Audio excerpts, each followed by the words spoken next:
আজকে বোম ফাটাতে গিয়ে আমরা এরকম বিপদে পড়বো কোনোদিন ভাবতে পারিনি।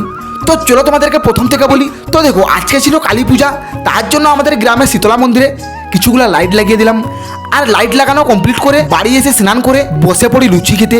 আর সবজির সাথে প্রায় 20-30টা লুচি সাটিয়ে দিলাম। তারপর এদের দোকানে এসে লাইট নিয়ে এই মালটার সাথে উঠে যাই আমাদের ছাদে লাইট লাগাতে। আর কিছুক্ষণ পর লাইট লাগানো কমপ্লিট করে একে ডেকে তারগুলাকে জুড়ে দিলাম। আর তারপর রাত হতেই আমরা চলে আসি একটা দোকানে বোম নিতে। আর বোম নিয়ে প্রথমে এই জিনিসটাকে ধরিয়ে দিলাম, যেটার সাউন্ড ছিল এইরকম।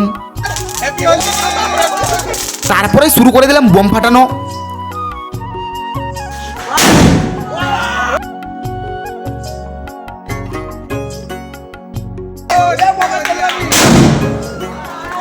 আর গাইস, আমাদের এখানে বোম ফাটালে অনেক জনেরই ফাটে, মানে বুঝতে তো পারছো। তার জন্য আমরা চলে আসি আমাদের পাতাশুনি মন্দিরের মাঠে। আর এখানে এসে বোম ফাটাতে শুরু করলাম।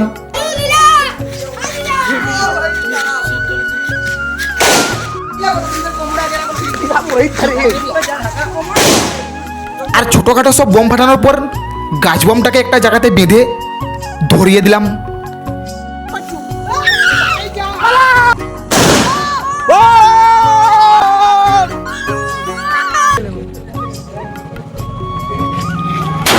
তো আজকের ব্লগটা এখানেই শেষ করলাম। Bye bye.